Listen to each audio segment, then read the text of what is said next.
Assalamualaikum warahmatullahi wabarakatuh. Selamat pagi teman-teman mahasiswa Prodi Pendidikan Guru Madrasah Ibtidaiyah IAIMNU semester 1 A dan B. Pada mata kuliah Bahasa Indonesia kali ini, kita akan membahas tentang bagaimana penyusunan sebuah karya ilmiah. Ada muatan materi dalam karya ilmiah ini adalah yang pertama tentang pengertian karya ilmiah, jenis-jenis karya ilmiah, format karya ilmiah, asas-asas dalam penulisan karangan ilmiah, tema karangan ilmiah, judul karangan ilmiah, bagian-bagian pokok karangan ilmiah, kutipan atau catatan kaki, dan daftar pustaka. Nah, yang pertama adalah tentang pengertian karya ilmiah. Karya ilmiah adalah karangan yang ditulis, isinya berusaha memaparkan suatu pembahasan secara ilmiah yang dilakukan oleh penulis atau peneliti.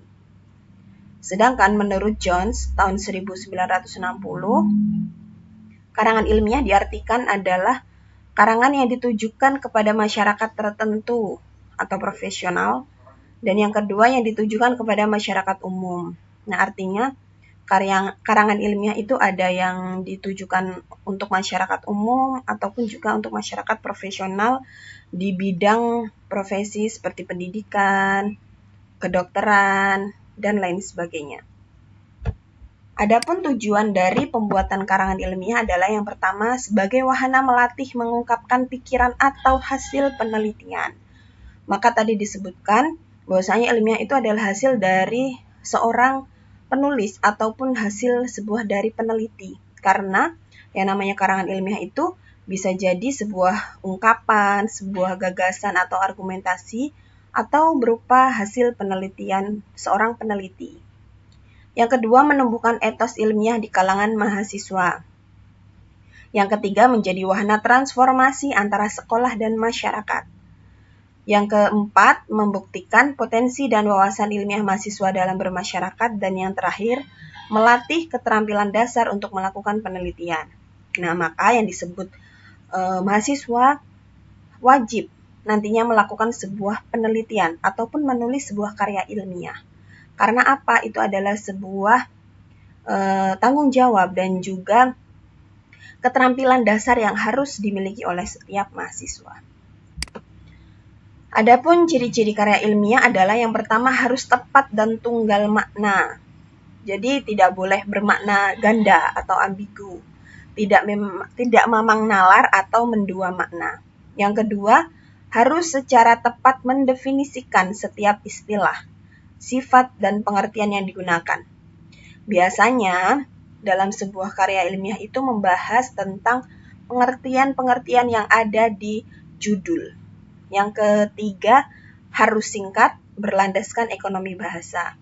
Maksudnya adalah tidak pemborosan kata, singkat, padat, dan mudah dicerna atau mudah dipahami. Karya ilmiah tidak selalu identik dengan hasil penelitian ya, karena karya ilmiah memiliki keragaman. Keragaman inilah yang melahirkan jenis-jenis karya ilmiah. Adapun jenis-jenis karya ilmiah secara umum itu dibedakan menjadi 3. Yang pertama makalah, yang kedua laporan penelitian, dan yang ketiga artikel jurnal. Nah, apa itu makalah? Makalah adalah sebuah materi yang biasanya dibuat oleh para mahasiswa di sebuah mata kuliah. Jadi kalau misalkan kalian menempuh mata kuliah, otomatis kalian akan membuat yang namanya makalah. Kalau laporan penelitian itu adalah hasil penelitian yang telah dilakukan oleh mahasiswa. Contohnya nanti skripsi. Dan yang terakhir adalah artikel jurnal. Nah, ini pengertiannya. Makalah itu adalah karya ilmiah yang membahas suatu persoalan dan pemecahan yang didasarkan pada hasil kajian literatur atau kajian lapangan. Biasanya makalah kalau dibuat mahasiswa itu kan rata-rata nyari dari buku ya, artinya hasil kajian literatur. Dan yang kedua, laporan penelitian adalah hasil penelitian ilmiah yang disusun berdasarkan kaidah-kaidah tertentu, seperti skripsi kalau di S1, kalau di S2 itu tesis, di S3 disertasi. Yang terakhir, artikel jurnal. Artikel jurnal itu adalah sebuah artikel yang penyusunannya dimaksudkan untuk memberi kontribusi atau peranan terhadap sebuah teori dan penerapannya. Nanti, seiring berjalannya semester, kalian akan tahu apa yang dimaksud dengan artikel jurnal. Adapun ini format-formatnya ya, ada bab 1 pendahuluan, bab 2 landasan teori, bab 3 proses pengumpulan data, bab 4 analisis dan pembahasan, dan bab 5 adalah simpulan dan saran. Nanti bisa dibahas satu persatu. Nah, ini bab 1 pendahuluan. Isinya ini. Yang kedua, landasan teori, isinya itu teori-teori ataupun definisi dari judul. Yang ketiga, proses pengumpulan data. Nanti bisa dibaca sendiri ya. Yang keempat, pembahasan. Yang kelima, simpulan dan saran. Nah, yang namanya karya ilmiah itu harus mempunyai syarat-syarat tertentu. Yang pertama adalah kejelasan atau clarity. Karya ilmiah harus konkret dan jelas. Nggak boleh mamang, nggak boleh bermakna ganda atau ambigu. Pemakaian bentuk kebahasan yang dikenal, pemakaian kata-kata yang pendek, ringkas, tajam, dan lugas, pemakaian kata-kata dalam bahasa sendiri. Harus tepat, juga harus ringkas. Tema karangan ilmiah merupakan pokok permasalahan, persoalan, atau pokok pembicaraan yang mendasari sebuah karangan. Nah, ini hal-hal yang perlu diperhatikan dalam memilih tema. Tema itu harus dipilih yang pernah disaksikan atau yang berada di sekitar penulis. Tema harus menarik perhatian, memiliki data dan fakta, terpusat pada suatu segi lingkupnya yang terbatas. Prinsip-prinsip ilmiahnya ada, harus memiliki sumber acuan yang jelas. Adapun tema karangan ilmiah yang baik bagi penulis itu adalah yang sesuai dengan bidang keahlian penulis. Misalkan dia itu kuliahnya jurusan pendidikan, ya otomatis karya ilmiahnya adalah tentang pendidikan. Kalau kuliah tentang mengambil jurusan kedokteran, ya otomatis temanya harus tentang ilmu kedokteran atau kesehatan. Sesuai dengan pengalaman penulis, sesuai dengan bidang kerja atau profesi penulis, sesuai dengan kompetensi penulis, serta sesuai dengan minat penulis.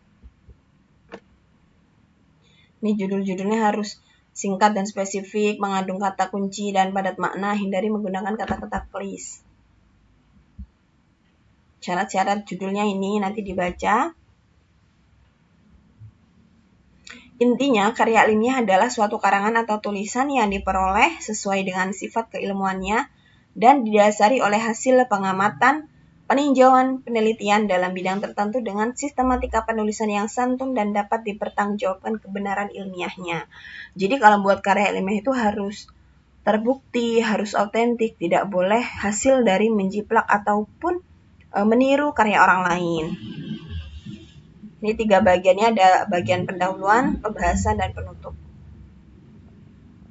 Nah, jadi nanti bisa dibuka-buka lagi ya. Kalau ada pertanyaan, bisa ditanyakan di grup WA. Oke, terima kasih. Kurang lebihnya mohon maaf. Akhirul kalam. Wallahul muwaffiq ila aqwamit thoriq. Wassalamualaikum warahmatullahi wabarakatuh.